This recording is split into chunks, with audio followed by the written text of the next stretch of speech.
দেখো এই মুহূর্তে সরাসরি স্ক্রিন তোমার ক্লাস 7 এর ফার্স্ট ইউনিট টেস্ট অর্থাৎ প্রথম পর্যায়ক্রমিক মূল্যায়নের ক্লাস 7 এর গণিতের কোশ্চেনটা দেখতে পাচ্ছ। ফুল মার্কস তোমাদের রয়েছে 30 আর সময় তোমাদের রয়েছে 1 ঘন্টা।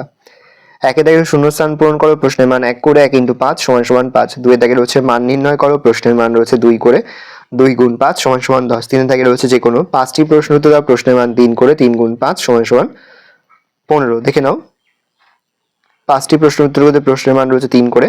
5 অঙ্কের কোনো ক্ষুদ্রতম পূর্ণবর্গ সংখ্যা 8, 15, 20, 25 দ্বারা বিভাজ্য। স্কেল ও পেন্সিল কম্পাসের সাহায্যে 60 ডিগ্রি কোণ আঁকো। একটি বাক্সে 12টি লজেন্সের প্যাকেট আছে, প্রতি প্যাকেটের ওজন 2 কেজি।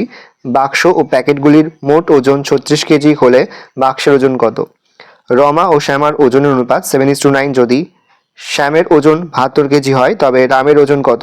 কিছু পরিমাণ খাবারে 12 জন লোকের 20 দিন চলে, ওই খাদ্যে 40 লোকের কতদিন চলবে? নেক্সট প্রশ্ন, রতনবাবু অবসর গ্রহণের সময় এককালীন 1,96,150 টাকা পান। তিনি 20,000 টাকা গ্রন্থাগারে দান করেন ও বাকি টাকা স্ত্রী, পুত্র, কন্যার মধ্যে 5:4:4 অনুপাতে ভাগ করে দেন। তিনি কাকে কত টাকা দেন? ভালো করে দেখে নাও। এই রয়েছে টোটাল তোমাদের ফার্স্ট ইউনিট টেস্ট অর্থাৎ প্রথম পর্যায়ক্রমিক মূল্যায়নের ক্লাস 7 এর গণিতের প্রশ্নপত্র। ভালো করে দেখে নাও প্রশ্নপত্রটা।